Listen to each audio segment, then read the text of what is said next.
Hey guys, welcome back to the Tuff Puff. This is John here, and today we are doing a double deck profile. And the reason I'm doing this is because for the last 2 weeks I've been making phone calls, trying to promote the tournament the Tuff Puff and Pro Play games are teaming up to throw this coming Sunday in South Florida, West Palm Beach. And everyone is always asking me, oh, what am I going to play? Well, the thing is, I'm not going to play. But if I were to play this upcoming tournament, these are the decks I would play. Or if I were going to like any tournament this weekend or within like the next couple of weeks before Fates Collide comes out, these are the two decks I would play. Now, both these deck lists, even though they're not card for card, they're both based off of Jose Marrero's list. And for those of you who don't know who Jose is, he's a really good friend of Franco. Pretty good friend of mine. Very cool dude. Very good player. One of the best players in Florida. Regional winners, cities winners, world's player, all that good stuff. So, yeah, these are the decks I would play. So the first deck I would play, by the way, I threw these decks together. So the rarity is all weird and stuff, like some reverse hollows, some commons, but they work the same. So the first deck I would play is good old Seismitoad Giratina with Slow King. The reason I'll play this deck is, one, I'm very comfortable playing this deck. I think it has pretty good matchups across the board. I mean, once you get pretty set up and you're hitting your heads on your hammers and heads on your Slow King, they'll have a hard time winning. So we run 3 Seismitoad EX, only for Quaking Punch. If you Quaking Punch yourself to victory, you should do it. Quaking Punch as long as you possibly can, so you go without losing the game.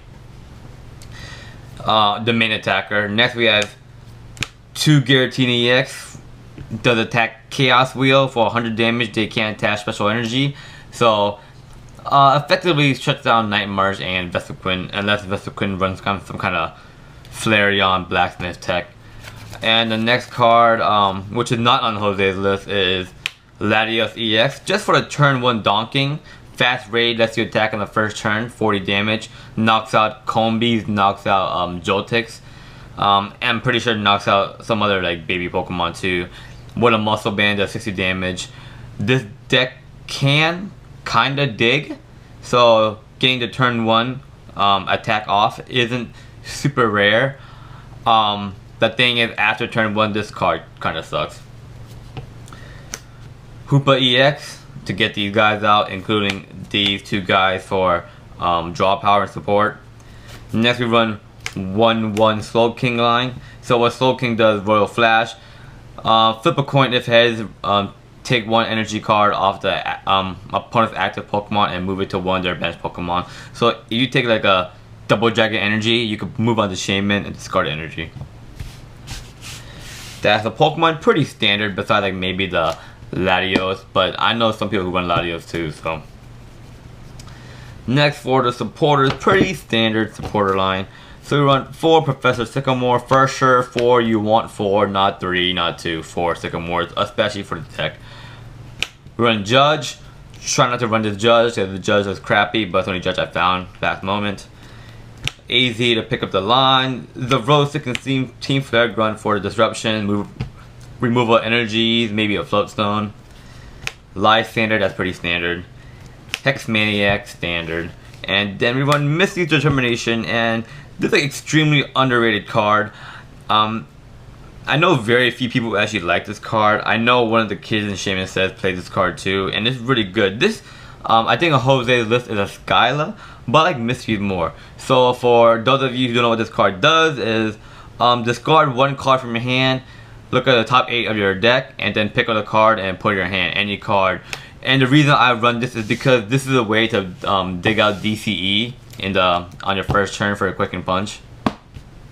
The main reason you run Skyla, in my opinion, is to get the second puzzle at time, so you could use the effect. But Misty could potentially get you that too, so I think just Misty is all around better for this deck at least. For items now, we're gonna go with the standard stuff. 4 via Seekers to get back to supporters. 4 Ultra Ball. Pretty much a 4/4 of every single deck. 4 Puzzle of Times, extremely good card when you get it off. The second effect, if you play 2 in one turn, you get 2 cards in your discard pile back. So you get Super Scoop Up, hammers, all that good stuff. 4 Super Scoop Ups to pretty much get mainly to heal your heavy damage Pokemon, such as like a Toad, or remove something out of the active spot you don't want, such as a Hoopa, or if you want to reuse the Shaman. Next we run 4 Crushing Hammer and 1 Enhanced Hammer. Once again, more disruption. 5 hammers plus a Slow King. Remove energy. 3 Trainers Mail to dig for all the valuable item cards you have in this deck. 3 Muscle Band. I run no Fighting Fury Belt just because I don't like the numbers it hits. I prefer muscle band, especially we do run the Latios to Donk, so I want high like the maximum count of muscle bands to get the first turn Donk on like a 60 HP Pokemon. 1 Float Stone for retreat, 1 Escape Rope to get in and out, and then 1 Team Aqua Secret Base. You can make it 2. You can also make it a Silent Lab. I think Team Aqua Base is really good. Silent Lab also kind of messes you up on turn 1. You can't use your Hoopa and your Shaman to set up. And it also stops Giratina's ability to not get hit by Mega Pokemon. And for the energy, we have 4 Double Colorless Energy and 4 Double Dragon Energy. Very, very standard. I see some people run 3 Double Dragon Energy, but I like 4. Alright, so that is the #1 deck I would play for this tournament, or any up and coming tournaments that you guys might have. Alright, now for my deck box. Now for the second choice I would pick, it is Mega Rayquaza. The reason why I like running Mega Rayquaza is because 1, it looks really cool. Cool Pokemon in this deck. And it hits for very high numbers very fast. I'm extremely comfortable with this deck. I know how to play the deck in and out. Rarely do I misplay with this deck. The problem with this deck is you pretty much get curb stomped by Night March, which is one of the most popular decks in the format right now. But I usually go into tournament taking an all loss on at least 1 deck, and you know what? If that's Night March, that's fine. I played this deck at States, and I ran to 2 Night Marches out of my first 3 rounds, and I put myself in a position to win both matchups. It just eventually the prize exchange was just too much. Alright, to get started, we had 3 Dragon Rayquazas. Run the promo one because it looks way better than the pack art one.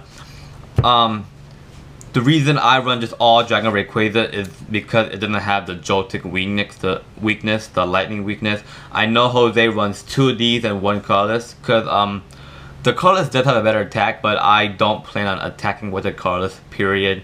Plus, this with a DC can actually knock out a Joltik, which is nice.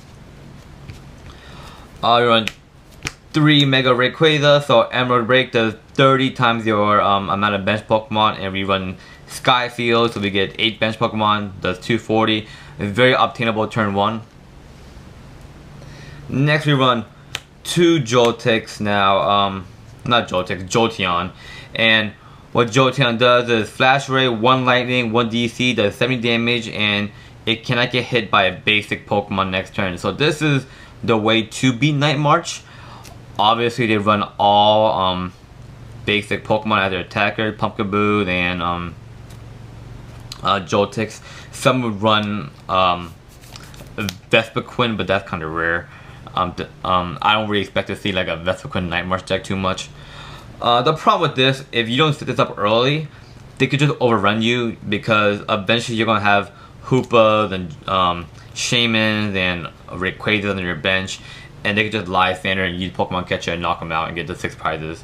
So it can win you the match, but you have to set this up early and make sure it doesn't get knocked out. Next we run 4 Shaman EX to draw and fill out our bench. Next we run 1 Zoroark. This pretty much is our Keldeo EX, Russian retreating to bounce in and out of the active spot. except you actually can attack with Zoroark. Very good attack in the deck for DC, which we do run DC obviously. It does 10 plus 30 more for their bench. So if they, let's say, stack up their bench Pokemon with like a Skyfield or even without a Skyfield, it can hit for big numbers. Next we run Jirachi. We do run a lot of basic energy in the deck, more than a normal Mega Rayquaza deck. So Stardust can buy some time against Night March.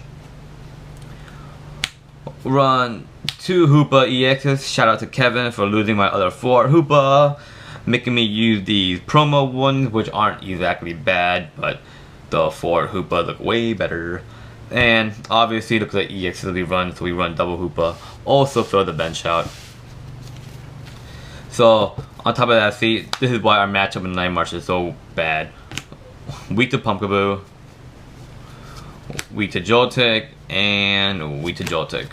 So, and these are 3 main staples of the deck, so they could just live synergies out and knock them out for easy prizes. Supporters, not too many of these. We run 3 Professor Sycamore, 1 Judge, 1 Scala, just to fish out, you know, any item card you might need, such as Spirit Link. Hex Maniac. This deck is very you can set up and hex on turn 1, so that's very good to do. AZ and Lysander. And I don't know if I mentioned this or not, but obviously these decks are standard format. You know, no computer search, no Keldeo. Alright, rest of the item cards. Once again, the regular 4 via Seekers that gets supporters back, and 4 Ultra Balls, pretty much standard in every deck. 4 puzzle time to get back cards you would need late game, especially double cardless energies or just anything really. Mega Turbo to speed up setting up Mega Ray. Usually turn 1 you want to attach a DC and then Mega Turbo and Lightning Energy onto him and attack. 3 Spirit Links. I like to make it 4 just because I like to maximize Spirit Links a lot. Consistency. We don't run Trainer's Mail in the deck, so digging for this is kind of hard. It's pretty much you have to draw into it or maybe Skyla for it. You can find something cut out for the 4th Spirit Link, maybe the 4th basic energy we run. 2 Bow Compressor to speed his deck up. Also, you could, like, if you start off at 2 puzzle times, you could compressor 2 cards you want and just use it early game. But mainly this is probably for supporter dumping and putting basic energy in the discard for Mega Turbo. Next, 2 Floatstone, mainly for Zoroark to stand in and retreat, but you could just retreat with any other thing. Let's say you start off with like a lone, like a Hoopa as a starter. 1 Sacred Ash, get back Pokemon to refill your bench. As you know, when you bounce Skyfield, you get to discard 3 Pokemon, so using this to get them back is very helpful. Next, we run obviously 4 Skyfields to maximize our damage. And 40 energy, we run 4 double colorless energy and 4 lightning energies. Why lightning? It's because Jolteon used lightning energy. Alright, so those are the 2 decks I would play if I were playing in this weekend's Pro Play Games Tuff Puff tournament. Or if I was playing any tournament period coming up. These are the 2 decks I would play. Now, so the tournament is this Sunday coming up, and it should be a really fun time, guys. I suggest you guys come out if you guys have time, or you guys are local, or if you guys are willing to meet the drive, come out, meet the Tuff Puff. First place prize is 1 Face Collide Booster Box, and for those of you who want more information about the tournament, just hit up Pro Play Games on Facebook, or you could just watch my previous video. So thank you very much for watching the video, and for those of you who's coming to my tournament, good luck, and I'll see you there. Bye bye.